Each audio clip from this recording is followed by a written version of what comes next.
Deux gosses à vélo passent dans la rue, accoutrés d'un maillot de l'équipe de France, et chacun brandit un drapeau tricolore, l'agite.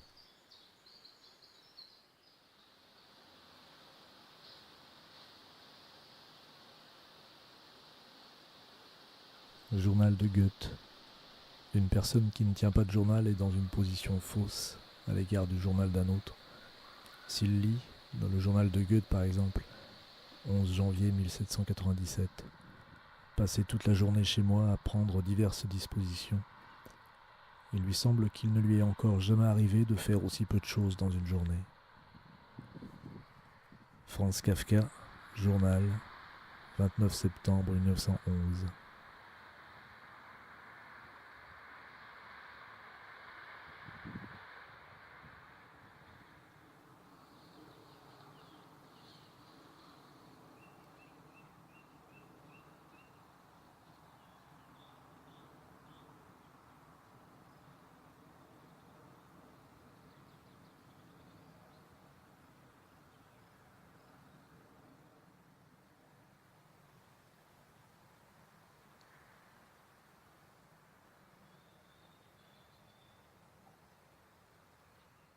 « 17 juin, 18. De nouveau la période du bac, corvée des surveillances et l'ennui qui les accompagne. Pour préparer l'oral du bac, j'ai lu une pièce de Camus, Le Malentendu. Pourquoi faire étudier à des mômes pour qui la littérature est terre inconnue un texte envisagé par son auteur comme inabouti, constituant en partie une impasse? Je lis aussi Zola Jackson de Gilles Leroy, du pathos à la louche et du cliché. La phrase qui clôt le récit ferait un bon début. Sans un mot, chacun a ouvert en grand sa vitre et on a roulé ainsi jusqu'à Atlanta. 18 juin, 18.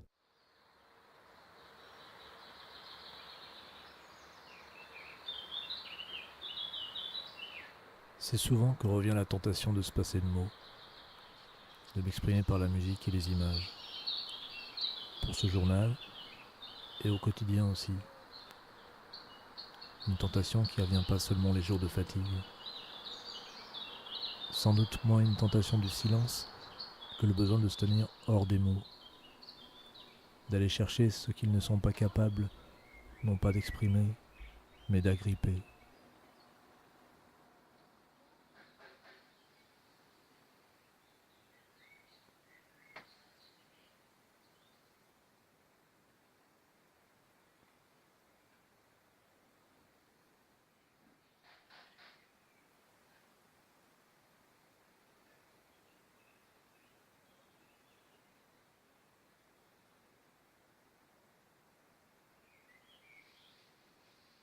« 19 juin, 18.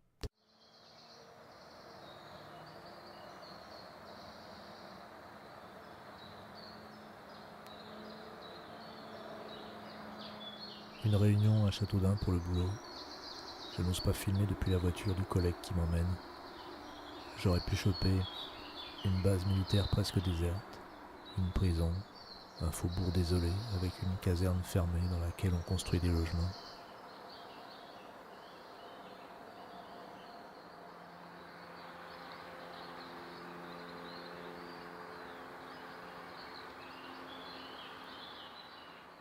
Trump parle des USA infestés par les migrants. Les mots font mal.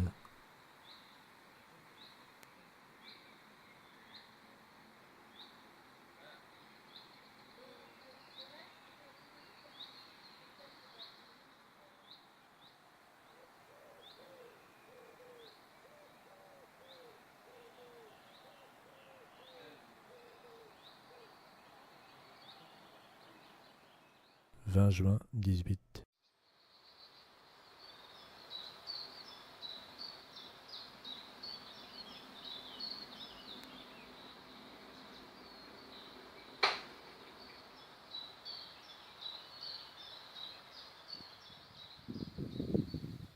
Journée engloutie par la correction des copies. Gwen Doniol m'invite à rejoindre le groupe Facebook Vidéo Écriture.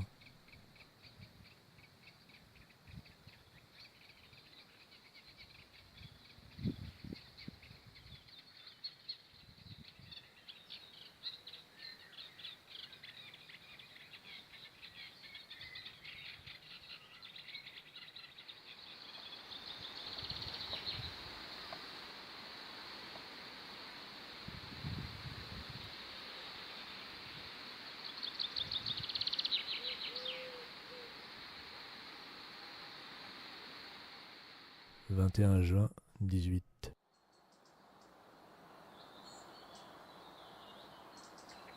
Découvert des fraises des bois pendant une promenade avec Elsa. L'enfant n'est plus, mais le geste de la cueillette demeure.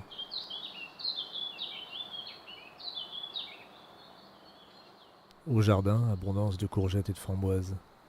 Une première mûre.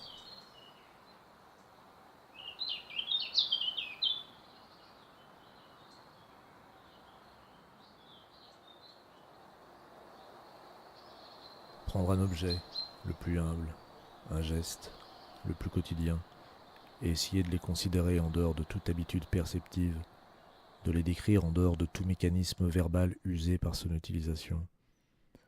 Voilà comment quelque chose d'indifférent et quasiment amorphe, comme une porte, révèle une richesse inattendue.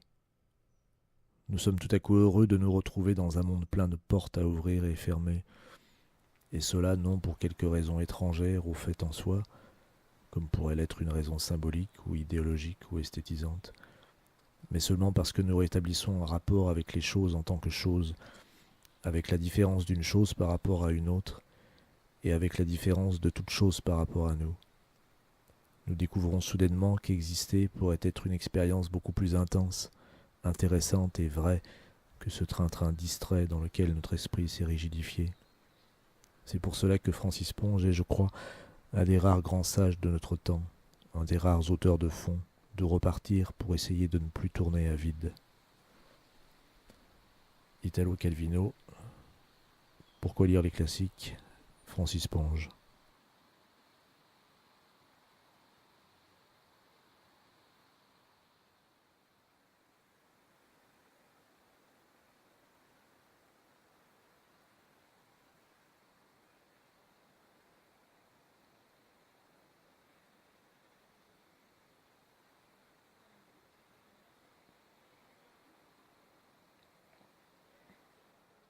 « 22 juin 18.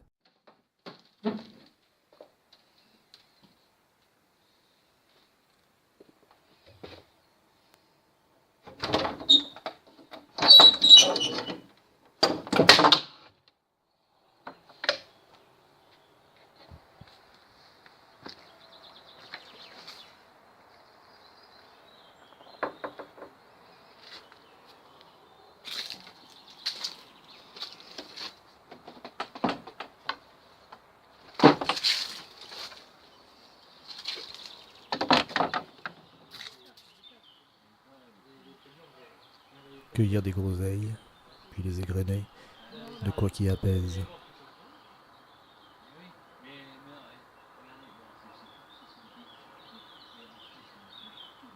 Odeur d'essence de la tondeuse du voisin, odeur de merguez.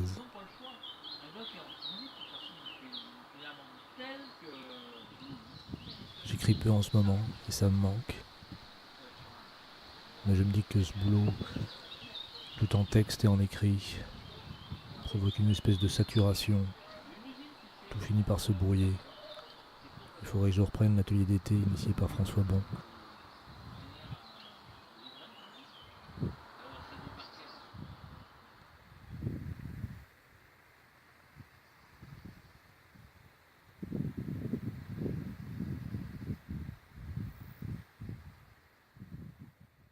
En balade, j'ai retrouvé la cabane au parpaing.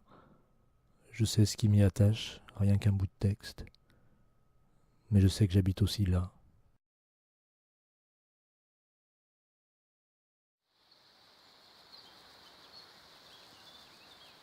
Le canot électrique glisse sans bruit entre les nombreux navires ancrés dans l'immense estuaire et qui battent pavillon de toutes les nations du monde. Les grands clippers chargés de bois et venus du Canada ferlaient leur voile géante. Les paquebots de fer lançaient des torrents de fumée noire. Un peuple de dockers, appartenant à toutes les races du globe, s'affairait dans le tapage des sirènes à vapeur et les sifflets des usines et des trains.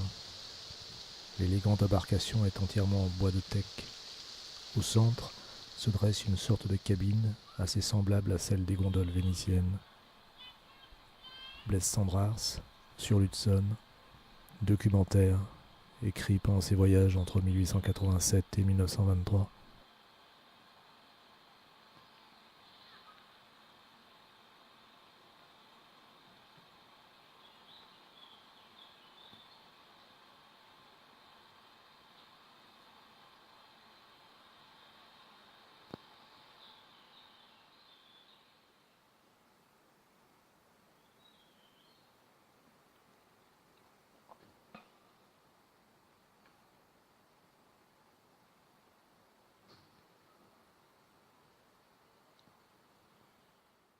23 juin 18.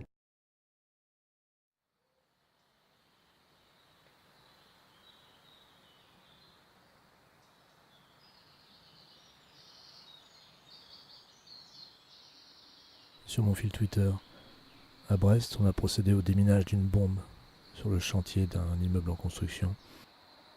On rappelle que 30 000 tonnes de bombes ont été déversées sur Brest pendant la guerre et que 20% n'ont pas explosé. C'est aussi la guerre qui résonne sous nos pas.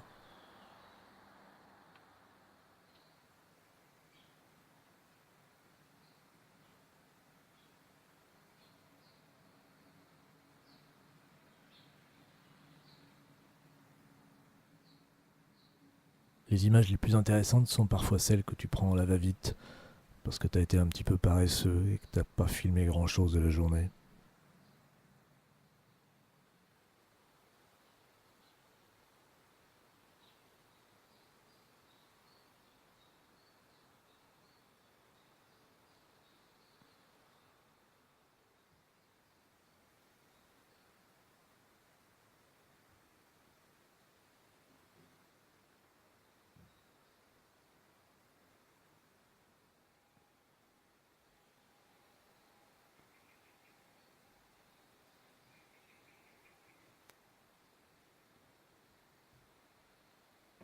« 24 juin 18.